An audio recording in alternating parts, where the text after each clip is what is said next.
Hello everyone, welcome to this tutorial. So इससे just पहले वाली क्लास में हमने पढ़ा था कि मेल गैमेटोफाइट का निर्माण कैसे होता है, या फिर मैं यूँ कहूँ कि हैप्लॉइड माइक्रोस्पोर से मेल गैमेटोफिटिक प्लांट का फॉर्मेशन कैसे होगा। तो अल्टीमेटली हो क्या रहा था कि जो माइक्रोस्पोर होता है उसका जर्मिनेशन हुआ था और जर्मिनेशन से मेल गैमेटोफिटिक प्लांट का निर्माण हुआ था। अब हम पढ़ेंगे female gametophytic plant.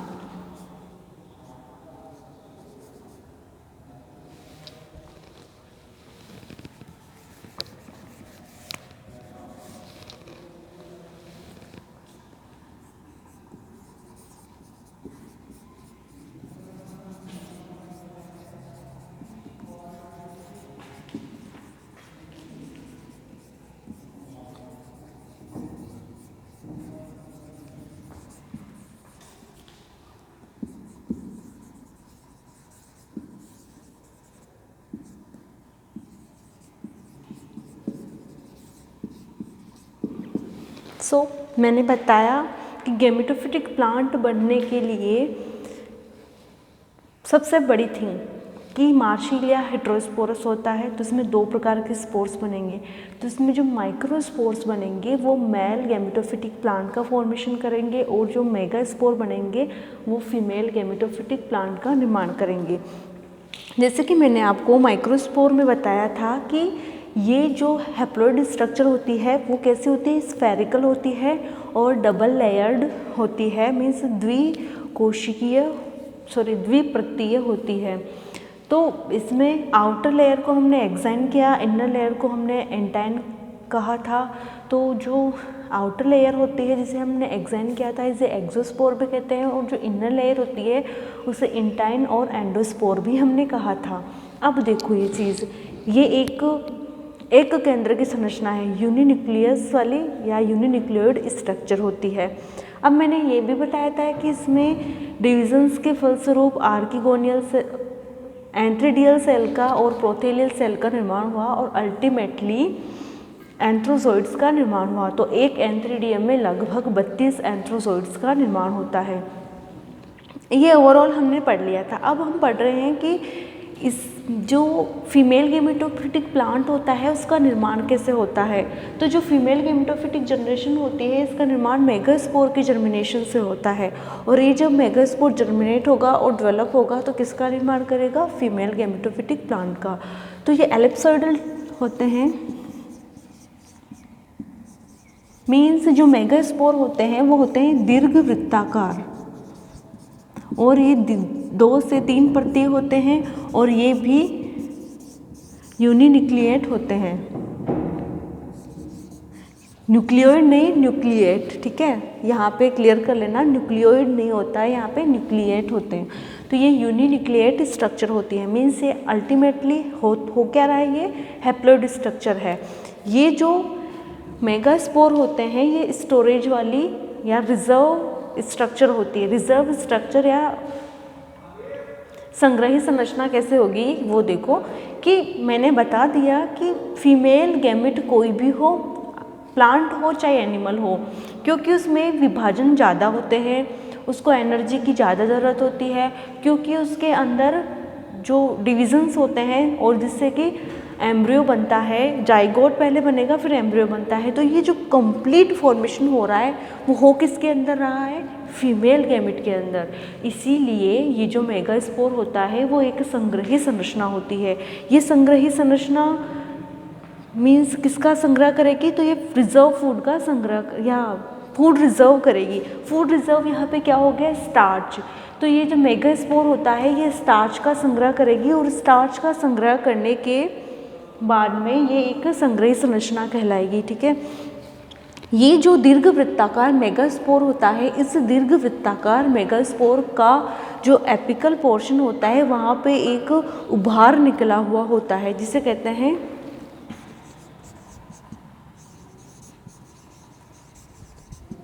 Apical papilla. तो इसका जो मेगास्पोर्स का या मेगास्पोर का जो एपिकल पोर्शन होता है उस पर एपिकल पेपिला पाया जाता है, जो एक उभारनुमा पेपिला में संरचना होती है। अब देखो इसमें एक न्यूक्लियस पाया जाता है और इस न्यूक्लियस में जब डिवीज़न होता है मीन्स न्यूक्लियर डिवीज़न, तो यह है एक मेगास्पोर। तो ये भी उसी की तरह कैसा होगा, नमी का अवशोषण करके फूल जाएगा और जब नमी का अवशोषण करके फूल जाएगा तो इसमें विभाजन होंगे। तो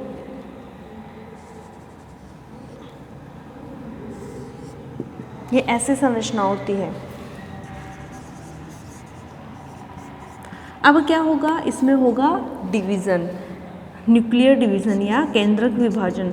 और जब इसमें विभाजन होगा तो क्या होगा कि इसमें जो न्यूक्लियस होता है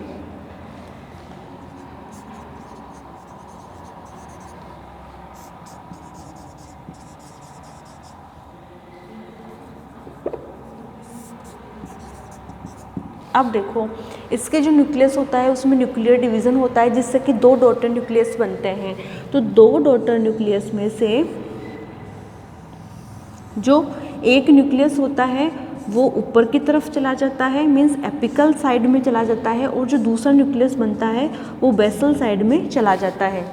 समझो कि इसमें जो न्यूक्लियस होता है हैप्लॉइड उसमें डिवीज़न होगा, डिवीज़न से 2 डॉटर न्यूक्लियस बनते हैं, 2 पुत्री केंद्रक बनते हैं। दोनों डॉटर न्यूक्लियस में से एक डॉटर न्यूक्लियस तो एपिकल पोर्शन की तरफ चला जाएगा और दूसरा जो डॉटर न्यूक्लियस होता है वो बेसल पोर्शन की तरफ चला जाएगा और इस तरह से इनके दोनों ओर बॉल का फॉर्मेशन हो जाता है। ये देखो इस तरह से ये द्विकोशिकीय संरचना या डबल सेलुलर स्ट्रक्चर बन जाती है। आप देखो इसमें इस तरह से 2 कोशिकाएं ये बन जाती है जिसमें से जो ऊपर की सेल होती है वो होती है छोटी और जो नीचे की सेल होती है वो होती है बड़ी।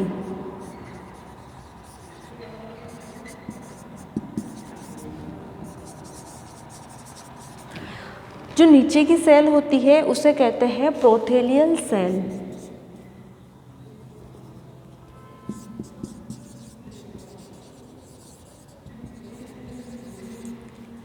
या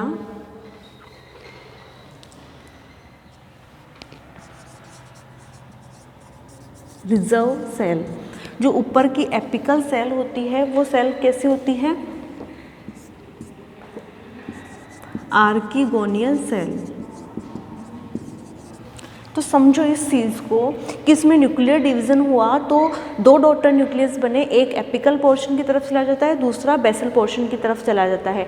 अब इन न्यूक्लियस के चारों ओर वॉल का फॉर्मेशन हो जाता है, भित्ति का निर्माण हो जाता है जिससे कि ये दोनों 2 कोशिकाओं में विभक्त हो जाते हैं। अब देखो इसमें ऊपर की ओर छोटी सेल बनती है और नीचे की ओर बड़ी सेल बनती है। तो जो एपिकल स्मॉल सेल बनती है इसमें स्मॉल एपिकल सेल, उसे हम आर्किगोनियल सेल या प्राइमरी आर्किगोनियल सेल कहेंगे।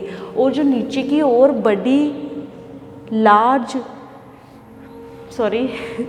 नीचे की ओर लार्ज बेसल सेल बनती है उसे हम प्रोथेलियल सेल या रिजर्व सेल कहेंगे। रिजर्व सेल क्यों कहेंगे, क्योंकि ये सेल होती है वो प्रचुर मात्रा में स्टार्च का संग्रह कर लेती है, इस कारण से इसे रिजर्व सेल भी कहते हैं। क्यों, क्योंकि ये प्रचुर मात्रा में स्टार्च का संग्रह कर लेगी, इसलिए इसे रिजर्व सेल या प्रोथेलियल सेल कहते हैं।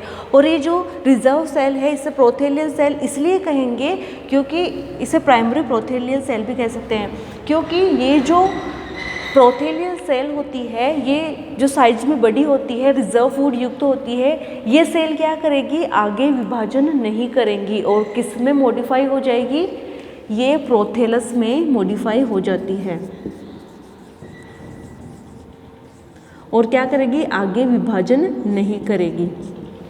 ध्यान रखना, जो बेसल लार्ज सेल होती है जिसे प्रोथेलियल सेल और रिजर्व सेल कहते हैं, ये सेल आगे विभाजन नहीं करती है और प्रोथेलस में विकसित हो जाती है।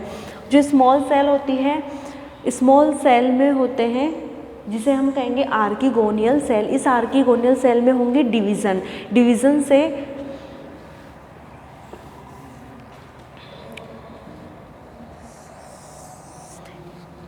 इस सेल में, यहाँ पे मैं इसकी बात कर रही हूँ, ठीक है। तो इस सेल में यहाँ पे डिवीज़न होंगे और डिवीज़न्स कैसे होंगे, एंटीक्लाइनल और पेरिक्लाइनल, अपनतिक और परिनतिक विभाजन होंगे, जिससे ऐसे स्ट्रक्चर का फॉर्मेशन होता है।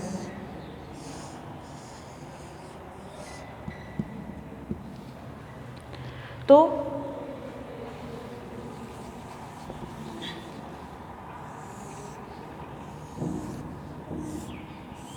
इस तरह इसमें 4 सेल्स का निर्माण होता है। तो इसमें जो 3 सेल्स होती हैं, ये 3 सेल, इन्हें कहते हैं लेटरल सेल्स, और जो मध्य में बनती है उसे कहते हैं आर्किगोनिया सेल।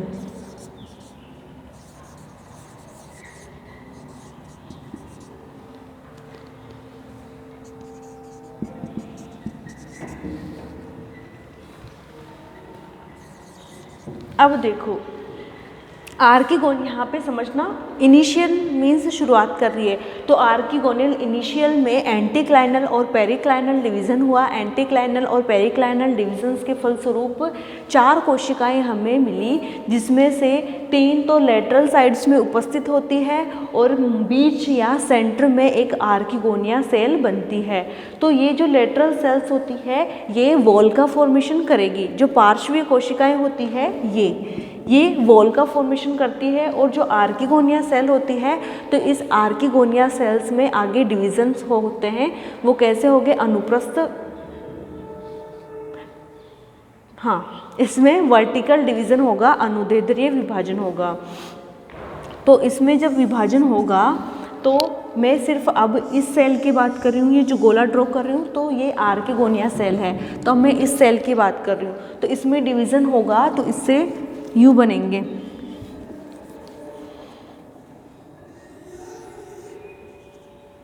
दो सेल्स का निर्माण होता है। तो 2 सेल्स यहाँ पे कौन कौन सी हो गई, neck canal sales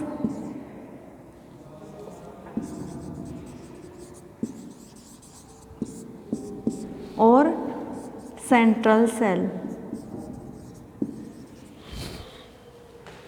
sorry cover cell होगी। तो इस तरह से एक कवर सेल और एक सेंट्रल सेल का फॉर्मेशन होता है। किसमें, इस आर्किगोनियल सेल में। इस आर्किगोनियल सेल में जब डिवीज़न होगा या विभाजन होगा तो विभाजन वर्टिकल डिवीज़न होगा। तो वर्टिकल डिवीज़न से ये आर्किगोनियल सेल या आर्किगोनिया सेल 2 सेल्स का निर्माण करेगी। तो वो 2 सेल्स कौन कौन सी होगी, बाहर की तरफ कवर सेल और अंदर की तरफ सेंट्रल सेल। वर्टिकल डिवीज़न यूं। तो इस तरह से बाहर की तरफ कवर सेल और अंदर की तरफ सेंट्रल सेल का निर्माण करती है। तो ये जो कवर सेल होती है ये आगे डिवीज़न करके 2 अनुप्रस्थ विभाजन करके 4 नेक सेल्स का फॉर्मेशन करती है। और जो सेंट्रल सेल होती है ये एक डिवीज़न करके 2 सेल्स का फॉर्मेशन करती है। कौन कौन सी हो गई, नेक कैनाल सेल और वेंट्रल सेल। तो अब यहाँ से मैं आपको ग्राफ बना के समझा रही हूँ या रे फॉर्म में समझा रही हूँ ताकि आपको इजीली ये चीज़ समझ में आ जाए। तो ये जो प्रोसेस है ये किसकी है, फीमेल गेमेटोफाइट के डेवलपमेंट की।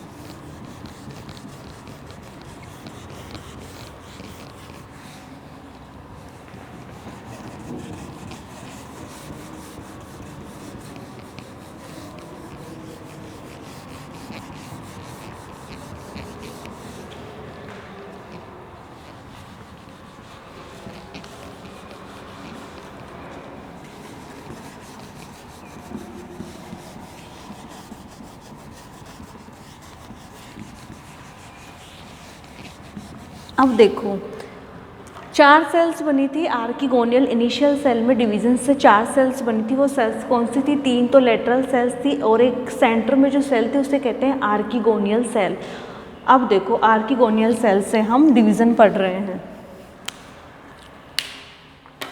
ये जो आर्किगोनियल सेल होती है,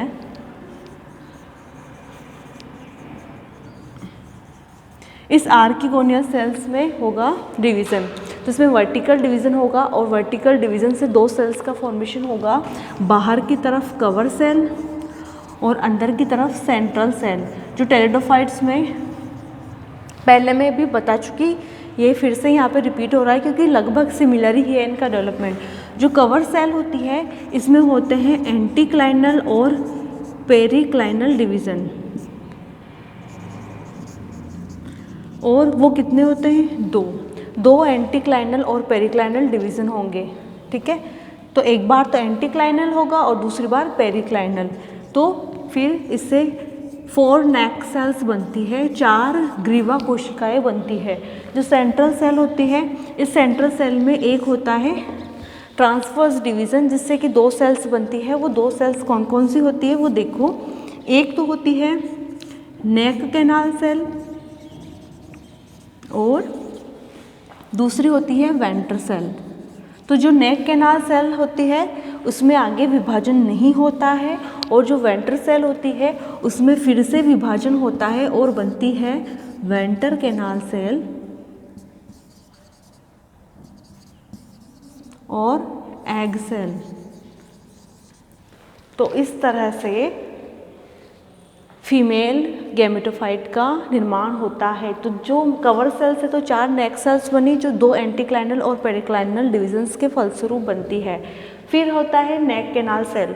तो जो नेक कैनाल सेल है वो देखो, इसमें नेक कैनाल सेल का निर्माण किससे हो रहा है? सेंट्रल सेल से। जो बीच में सेंट्रल सेल बनी थी या अंदर की तरफ जो सेंट्रल सेल बनी थी उस सेंट्रल सेल में फिर से डिवीज़न हुआ, फिर से 2 सेल्स बनी, नेक कैनाल सेल और वेंट्र सेल। तो जो नेक कैनाल सेल है वो आगे डिवीज़न नहीं करती है और जो वेंट्र सेल है वो फिर से डिवीज़न करके वेंट्र कैनाल सेल और एग सेल का निर्माण करती है।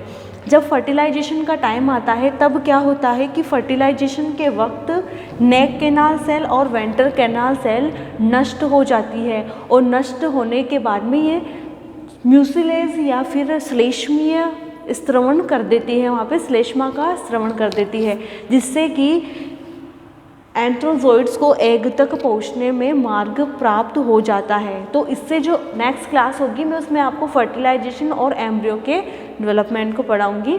अभी के लिए इतना ही, थैंक यू।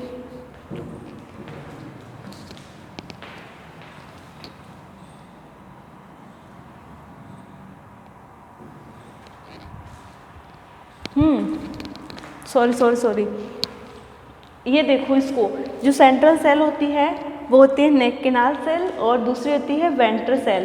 तो ये जो वेंट्र सेल होती है ये किसमें? वेंट्र कैनाल और एग सेल में कन्वर्ट हो जाती है। अब देखो मैं यहाँ से इसी क्लास में कवर करवा देती हूँ फर्टिलाइजेशन।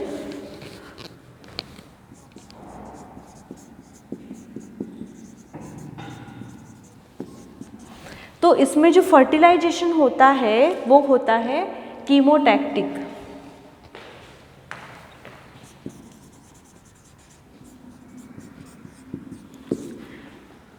कीमोटैक्टिक मीन्स हिंदी में बताऊं तो रसायनुवर्ती।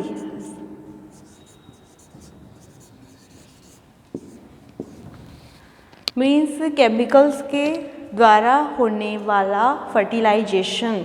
तो मैंने टेरिडोफाइट्स में जितना भी डेवलपमेंट पढ़ाया है मेल और फीमेल वो लगभग सभी टेरिडोफाइट्स में लगभग समान है, कुछ 1-2 डिविजन्स को छोड़ के लगभग वैसे ही कवर सेल्स बन रही है, वैसे ही सेंट्रल सेल्स बन रही है, वैसे ही कवर सेल नेक सेल्स का फॉर्मेशन कर रही है, वैसे ही जो सेंट्रल सेल होती है वो अदर सेल्स का निर्माण कर रही है जैसे कि neck canal cell and egg cell. अब मैं बताऊं फर्टिलाइजेशन के टाइम क्या होता है कि जो वेंट्रल कैनाल सेल होती है और जो नेक कैनाल सेल होती है दोनों ही नष्ट हो जाती है, डिग्रेड हो जाती है। नष्ट होने के बाद में वहाँ से वो जो स्पेस होगा वो श्लेष्मीय हो जाता है। और जब फर्टिलाइजेशन के वक्त जो मेल गैमेट होते हैं जिन्हें एंथ्रोजोइड्स कहते हैं, वो उन्हें आसानी से मार्ग प्रदान करने का कार्य करती है और वो आसानी से एग तक पहुँच जाता है। अब देखो मैं बात करूँ यहाँ पे फर्टिलाइजेशन की, तो फर्टिलाइजेशन मार्सिलिया में होने वाला फर्टिलाइजेशन कीमोटैक्टिक या प्रकाश रसायनवर्ती होता है।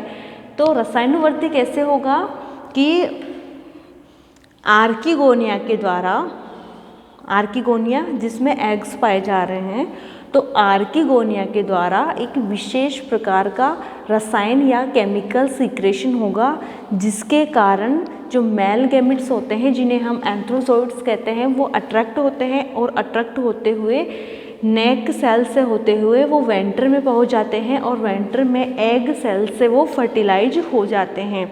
तो देखो इसमें होने वाला फर्टिलाइजेशन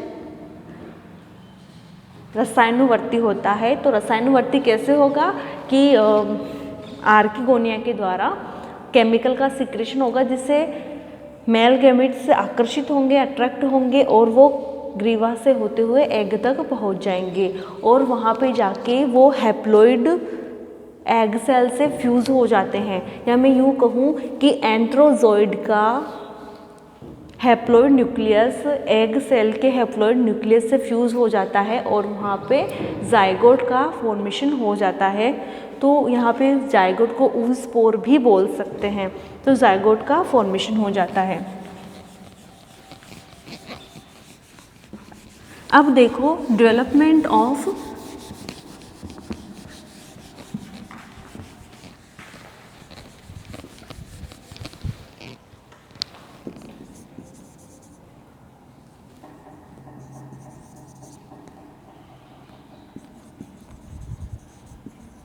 एम्ब्रियो। तो मेल गैमेट और फीमेल गैमेट अर्थात एग सेल एंड एंथ्रोजोइड के फ्यूज़ होने की प्रोसेस को फर्टिलाइजेशन कहते हैं जिससे कि डिप्लॉइड जाइगोस्पोर या जाइगोट का फॉर्मेशन होता है। ये जो डिप्लॉइड जाइगोट प्राप्त होता है इसमें वर्टिकल डिवीज़न होते हैं, ट्रांसफर डिवीज़न होता है जिससे कि दो असमान सेल्स बनती हैं। वो सेल्स कौन कौन से होते हैं? हाइपोबेसल सेल और एपीबेसल सेल।